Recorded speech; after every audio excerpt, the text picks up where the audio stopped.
El Guardián de Londres publicó en el día de ayer un trabajo interesantísimo de la autoría de Christopher Chivis. Christopher Chivis es un profesional de mucha reputación. Tengo por aquí una semblanza que yo creo que deberíamos destacar antes de reseñar ese trabajo que él publica en el mencionado periódico londinense. Esa semblanza dice lo siguiente: Chris Chivis es miembro principal y director del programa American Statecraft en Carnegie Endowment. Tiene más de 2 décadas de experiencia trabajando en la política exterior de los Estados Unidos y los desafíos de seguridad nacional. Recientemente se desempeñó como oficial de inteligencia nacional de los Estados Unidos para Europa. En Carnegie, Chivis lidera investigaciones centradas en políticas destinadas a desarrollar una estrategia estadounidense realista para una era de competencia entre grandes potencias y construir una política exterior que satisfaga las necesidades del pueblo estadounidense.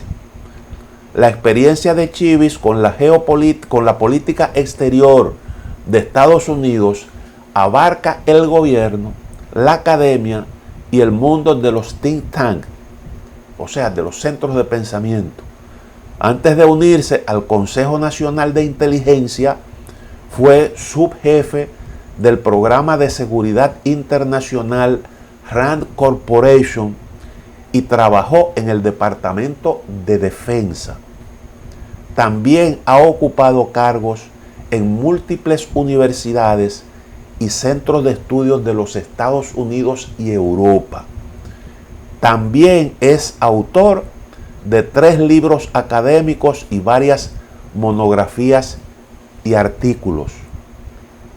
Tiene un doctorado en Johns Hopkins, donde imparte cursos sobre historia internacional y política exterior de Estados Unidos.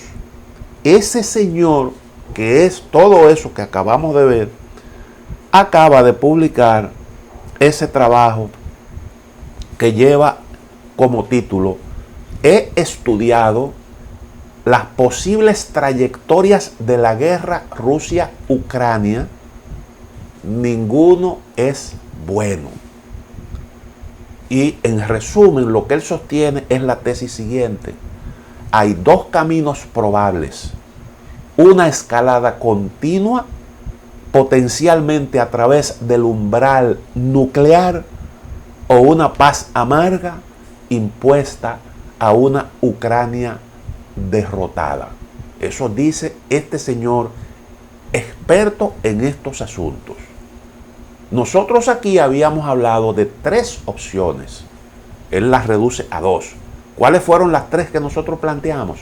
Primero, se negocia con Rusia para buscar una salida política negociada al conflicto. Segundo, se involucra Occidente directamente en el conflicto, lo que implicaría prácticamente una tercera guerra mundial. Y una tercera opción que yo planteaba era dejar que las sanciones surtan sus efectos. Pero esa tercera opción, decíamos nosotros, se veía amenazada por la tendencia a ir girando la tuerca en la medida en que avanza el conflicto. Y por tanto, esa dinámica, pues, descarta o hace difícil un entendimiento por la vía diplomática y al mismo tiempo es una dinámica que acerca al mundo a una gran conflagración. Eso decíamos nosotros. Y fíjense que no estamos equivocados, no estamos muy lejos de esa tesis que está planteando este especialista. Ahora, ¿cómo él desarrolla esa tesis? Dice lo siguiente, creo que vale la pena citarlo directamente. Las guerras a veces comienzan de manera fácil, pero es un principio de estrategia que siempre son impredecibles y extremadamente difíciles de terminar.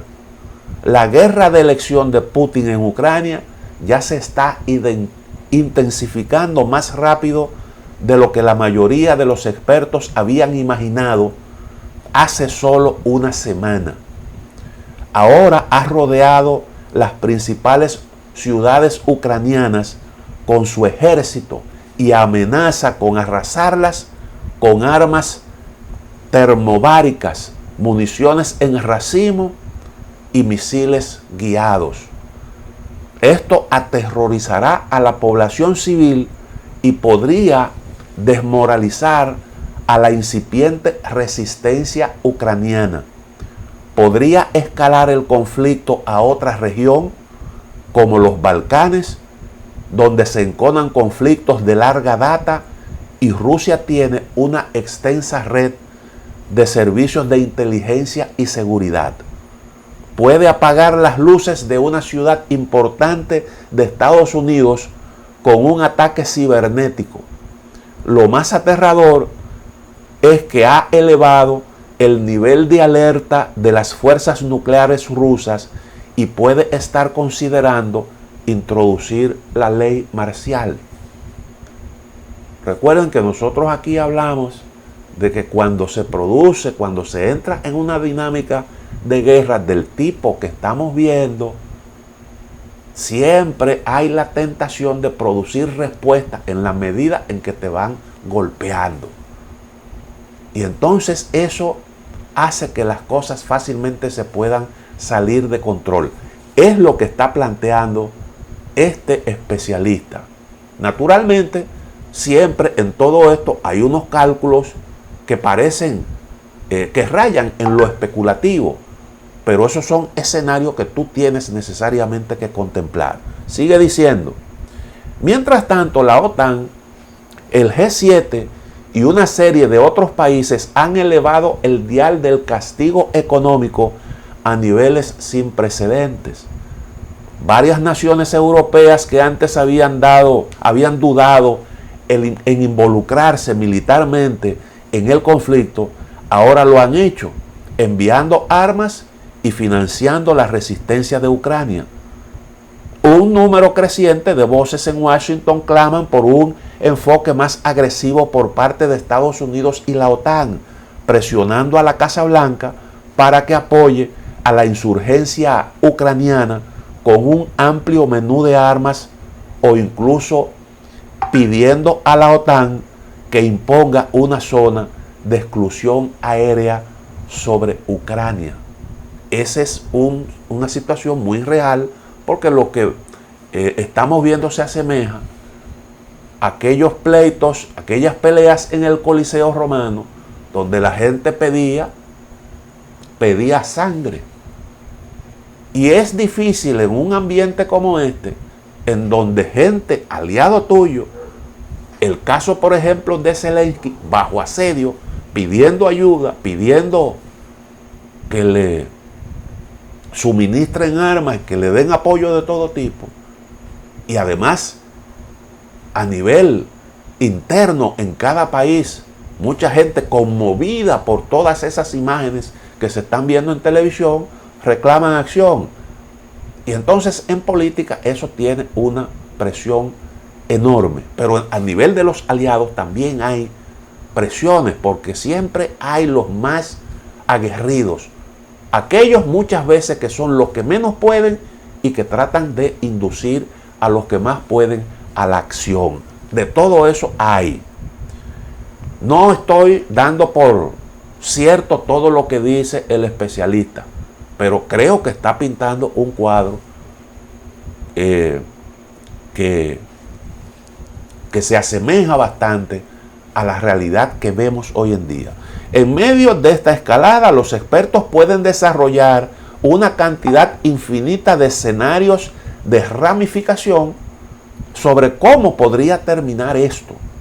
Pero decenas de simulacros de guerra realizados para Estados Unidos, oigan lo que dicen, decenas de simulacros de guerra realizados para Estados Unidos y los gobiernos aliados, y mi propia experiencia como oficial de inteligencia nacional de Estados Unidos para el continente europeo, sugieren que si los reducimos, en realidad solo hay dos caminos para poner fin a la guerra.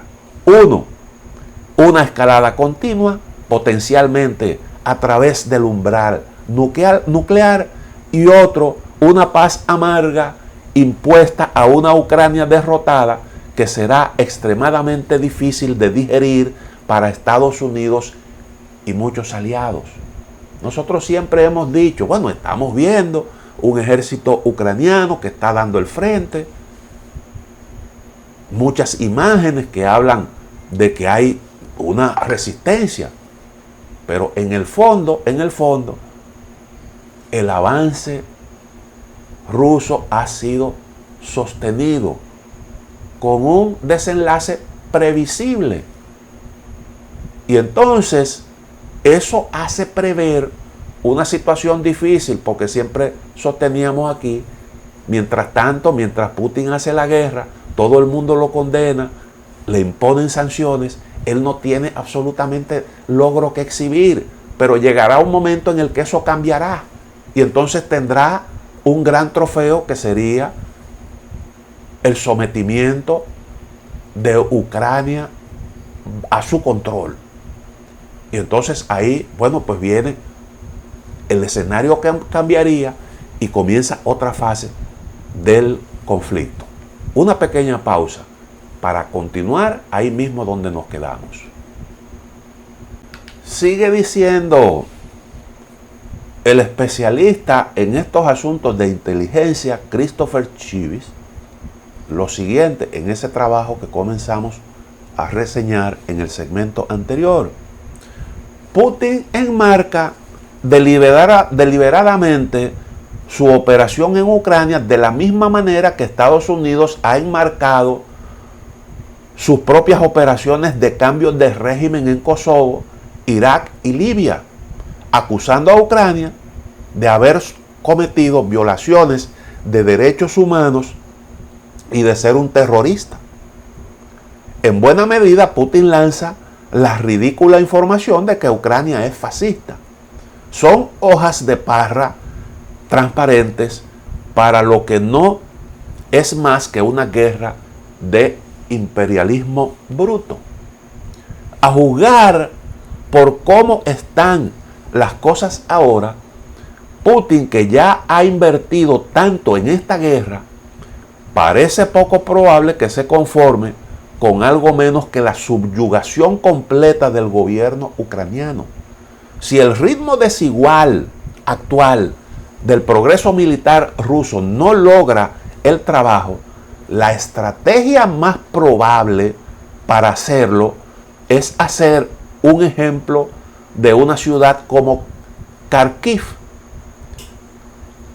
Kharkiv, eso es el nombre que ahora tiene Kharkov, lo que siempre llamamos Kharkov, que está ahí en la zona noreste, arriba del Donbass, arrasándola como si fuera Grozny o Alepo, ambas ciudades que Rusia ha brutalmente destruido en el pasado reciente. Yo citaba incluso esos mismos ejemplos, porque la verdad es que ustedes recuerdan el caso de Chechenia. Ahí hubo una operación militar, una incursión, que fue una incursión con el consentimiento de Occidente, porque eso tuvo el consentimiento de todo el mundo occidental. Y el pretexto fue, la razón que se invocó, la existencia allí de grupos terroristas. que la verdad es que terminaron haciendo lo mismo que Al Qaeda. Y eso lo vimos con un atentado incluso en Moscú. Bueno, pues allí hubo resistencia. Y en la medida en que se hacía la resistencia se sentía más, el ejército ruso apretaba más y más. Y el desenlace de eso fue un desenlace fatal. Esa es la realidad. Entonces, aquí nosotros dijimos, en la medida en que Occidente provea armas y dificulte el avance de la operación, Rusia no es verdad que se va a detener, porque tiene capacidad para reducir a la obediencia a esos grupos rebeldes. Lo que haría es utilizar más fuerza. Y ese es el escenario que se está planteando aquí. Bueno, pues sigue diciendo el autor del trabajo, en última instancia, necesita al menos forzar la destitución del presidente Vladimir Zelensky y su gobierno. En este caso, no es al menos, yo estoy convencido de que no se va a contentar con poca cosa. Y más como están ahora mismo planteados los asuntos. Ya Rusia va a ir mucho más allá. Y a Ucrania le va a resultar difícil, le va a resultar recuperar su estatus. Y cuando lo recupere, lo va a recuperar de forma mediatizada. Ustedes pueden estar seguros de eso. Ya sacó la cabeza Víctor Yanukovych. Y yo creo que eso es sintomático. Víctor Yanukovych fue el presidente que depusieron en el 2014. Y salió para hacerle una petición a Zelensky de que no provocara la destrucción de su pueblo. Sigue. En este caso, Rusia instalará un gobierno títere en Kiev que firmará términos de rendición altamente favorables para Rusia. Es casi seguro que los términos incluirán una promesa de neutralidad ucraniana y podrían ir más allá al comprometer formalmente a Ucrania en la esfera de influencia de Rusia con una membresía en la Organización del Tratado de Seguridad Colectiva de Rusia o su Unión Económica Euroasiática. En esta coyuntura, Estados Unidos y sus aliados se enfrentarían a una elección política extraordinariamente difícil. El disgusto con la guerra de Putin ha aumentado considerablemente las posibilidades de que Washington y algunos de sus aliados intenten seguir luchando. Por ejemplo, apoyando una insurgencia ucraniana. Esto reflejaría aproximadamente la estrategia que usó Estados Unidos para apoyar la resistencia francesa contra la Alemania nazi. Cuanto más efectivo sea el apoyo de la OTAN a la insurgencia, más probable es que el Kremlin esté dispuesto a arriesgarse a ataques en refugios seguros en el territorio de la OTAN, muy probablemente empleando fuerzas irregulares o incluso el infame grupo Wagner, una organización privada que opera globalmente como una fuerza casi especial del Kremlin. Estas operaciones podrían conducir a una escalada masiva que abriría la puerta a una guerra mucho más amplia entre OTAN y Rusia, exactamente la guerra que Joe Biden ha tratado de evitar. Si Rusia se ve bajo mucha presión, puede actuar de distintas maneras, no necesariamente como se está planteando aquí, pero sí trataría de dar respuesta al bloque occidental. Y bueno, ya de eso ha habido de la parte rusa alguna advertencia.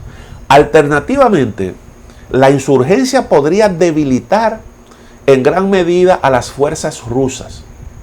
El ejército insurgente ucraniano podría imponer fuertes daños a las fuerzas rusas y erosionar la posición de Putin entre las élites rusas, de cuyo apoyo depende para tener poder. Ahí yo no estoy de acuerdo en absoluto con eso, porque Occidente no sabe cómo es que funciona ese país. No sabe cómo es que funciona ese país y cómo es que se comportan, los grupos oligarcas rusos, que le deben muchos de ellos su fortuna rusa, a Rusia, al gobierno, mejor dicho, y que además tienen una conexión. Sus ingresos sus ganancias están estrechamente conectadas con el Estado ruso. Y en una situación como esa, es difícil que un oligarca de eso abra la boca para oponerse a la política de Putin. Y hay gente que no entiende, hay gente que cree como que los ricos rusos son los mismos ricos de todas partes. Ahí hay diferencias importantes. Y cómo Rusia maneja aquello es también algo diferente. Las fuerzas ucranianas tendrían grandes incentivos para llevar su lucha dentro del territorio ruso, atacando la retaguardia de Rusia en Bielorrusia y en la propia Rusia. Hay otros caminos posibles hacia una mayor escalada, pero todos eventualmente conducen hacia el umbral nuclear. Decenas de juegos de guerra llevados a cabo por Estados Unidos y sus aliados a raíz de la invasión rusa de Ucrania en 2014 dejan en claro que Putin probablemente usaría un arma nuclear si llega a la conclusión de que su régimen está amenazado. Es difícil saber exactamente qué giro de los acontecimientos se asustaría lo suficientemente como para cruzar el umbral nuclear. Ciertamente, un gran ejército de la OTAN entrando en territorio ruso sería suficiente, pero ¿y si los acontecimientos en Ucrania aflojaran su control sobre el poder en casa? De hecho, lograr un cambio de régimen en Rusia, indirectamente haciendo que Putin pierda en Ucrania, parece ser la lógica detrás de algunos de los que hoy presionan por esa escalada.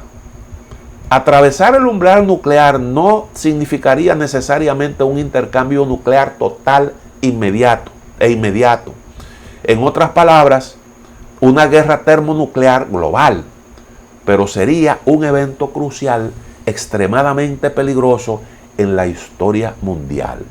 La opción nuclear que se ha discutido con más frecuencia en los últimos días implica que Rusia use un arma nuclear pequeña, un arma nuclear no estratégica, contra un objetivo militar específico en Ucrania. Tal ataque podría tener un propósito militar, como destruir un aeródromo u otro objetivo militar, pero estaría destinado principalmente a demostrar la voluntad de usar armas nucleares o escalar para reducir la escalada y asustar a Occidente para que retroceda. Algunos analistas han cuestionado la capacidad de Rusia para llevar a cabo una operación de este tipo, dada su falta de práctica. Tenemos que hacer una pequeña pausa aquí, volvemos en un momento y continuamos donde nos quedamos. Bien, continuamos con la reseña del analista Christopher Chivis, un gran conocedor, como dijimos al principio, de estos temas. Él apunta a lo siguiente: desafortunadamente, esta no es la única opción disponible para el Kremlin, la de usar una pequeña arma nuclear, ni siquiera la más probable. Según los juegos de guerra que ejecuté a raíz de la invasión de Putin en 2014, una opción más probable sería una prueba nuclear repentina o una detonación nuclear a gran altura que dañe la red eléctrica sobre una ciudad importante de Ucrania o incluso de la OTAN. Piensa en una explosión que hace que las luces se apaguen en Oslo. Estas son simulaciones, como él mismo lo está explicando. Estos juegos de guerra indicaron que la mejor respuesta de Estados Unidos a este tipo de ataque sería primero demostrar determinación de Estados Unidos con una respuesta en especie dirigida a un objetivo de valor similar, seguida de moderación y esfuerzos diplomáticos para reducir la escalada. Fíjense el tipo de razonamiento. Y todo esto entraña un tremendo riesgo. Lo acaba de plantear el propio autor. En la mayoría de los juegos, Rusia aún responde con un segundo ataque nuclear. Pero en los juegos que van bien, Estados Unidos y Rusia logran calmarse después de eso, aunque solo en circunstancias en las que ambos lados tienen rampas de salidas políticas claras y líneas de comunicación entre Moscú y Washington han permanecido abiertas. En todos los demás juegos, el mundo está básicamente destruido. Incluso en el mejor de los casos, en el que ambas partes quitan los dedos de los gatillos, el tabú nuclear se ha roto y estamos en una era completamente nueva. Dos superpotencias nucleares han usado sus armas nucleares en una guerra. Las consecuencias de la proliferación por sí solas serían de gran alcance, ya que en otros países aceleran programas de armas nucleares. Tengo que hacer aquí un pequeño avance porque el tiempo se me agota y el trabajo es un poco largo. Se pregunta, ¿cuál es la alternativa?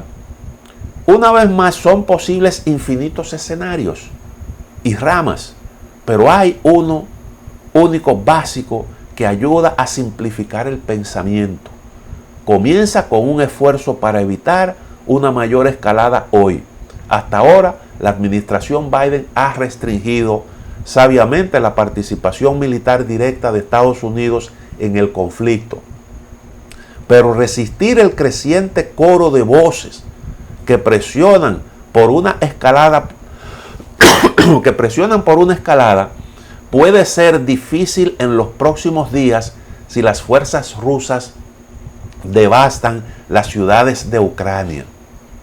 Pero el desafío es más difícil.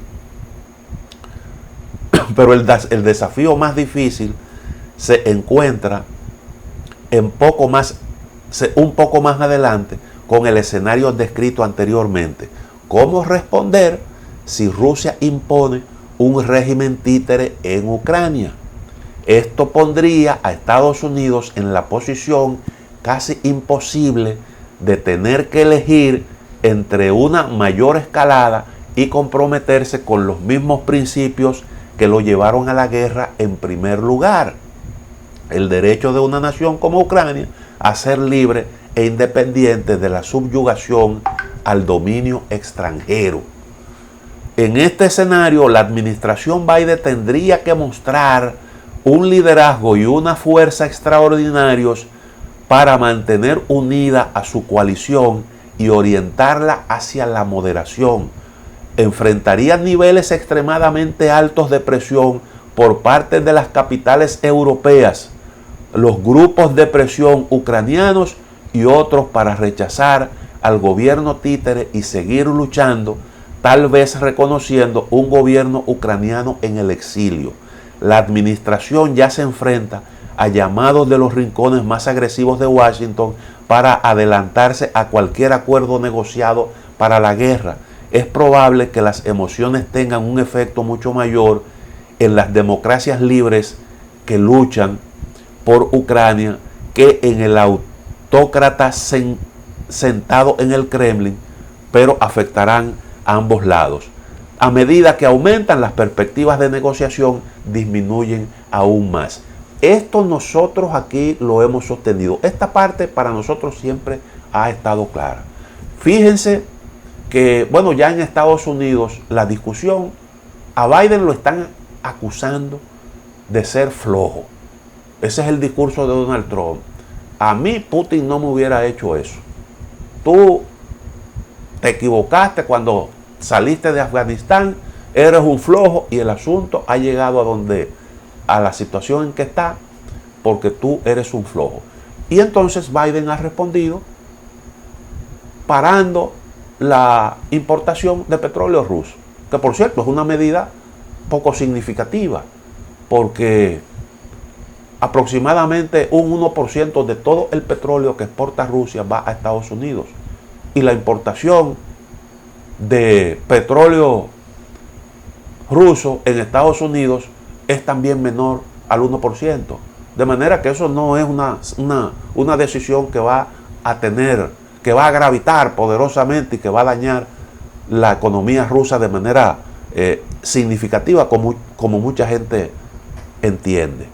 Ahora, los gente influyente en Estados Unidos ya están incluso planteando, vimos un documento firmado por 27 personas que estuvieron al servicio del Departamento de Estado, pidiendo una zona de exclusión aérea limitada, lo cual es realmente una verdadera locura, porque para tú imponer una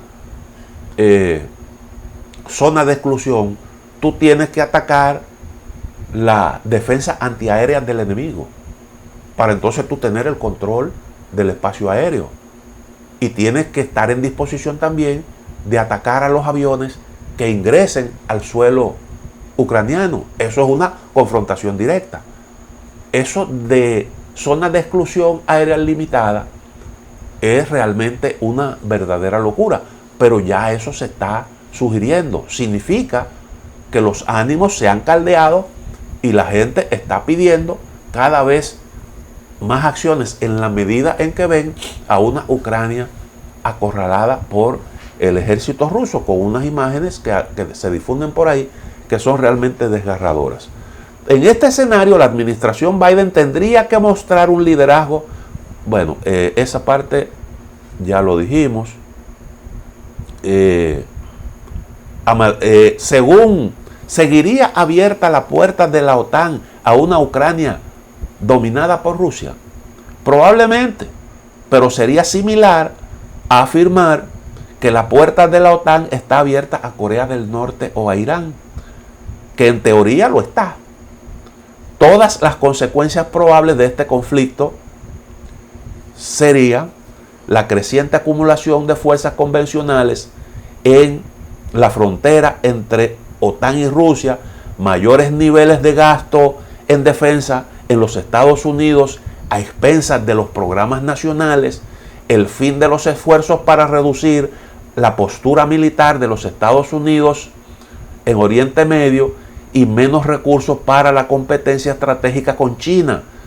Aún sería un mejor resultado que la alternativa en la que se han utilizado armas nucleares.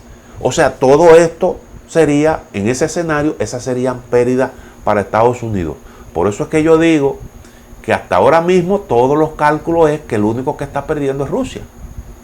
Pero nadie calcula cuáles pueden ser las pérdidas del bloque occidental, que de hecho las está teniendo y altamente significativas. Las guerras pueden comenzar rápida o lentamente, pero es un dicho que la estrategia que una vez que comienzan adquieren una lógica propia. No es demasiado pronto para pensar en cómo poner fin a esta guerra. Las posibilidades de que Putin salga estratégicamente débil son reales, pero eso no significa que Estados Unidos pueda ganar. Tendrá que conformarse con una imagen mucho más fea de lo que era antes de la guerra, y cuanto antes lo acepte Washington, mejor. Esto yo creo que es un enfoque bastante completo. Hay muchas cosas que no comparto ahí, pero es la voz de un especialista que hace un análisis tratando de despojarse de las pasiones. Y ese es el tipo de análisis que normalmente uno busca aquí, porque la idea no es convencer a nadie. Y la idea no es aquí venir a hacer propaganda a favor de nadie. La idea es ayudar a la gente a que pueda entender qué es lo que está pasando, de forma tal que también pueda tener alguna idea de a qué atenerse. Esa es la misión que se supone tiene que animar a cualquier persona que hace opinión pública. Lo demás, eso uno se lo deja a las partes en lisa. Pero hay, como dice el autor del trabajo, elementos aquí sumamente preocupantes. Sumamente preocupantes. Y la dinámica que él retrata, que nosotros aquí también a eso nos hemos referido, habla de algo sumamente delicado, peligroso, que puede tener graves consecuencias para toda la humanidad. Llegamos al final de A Quemarropa. Mañana, Dios mediante, estaremos nuevamente con ustedes.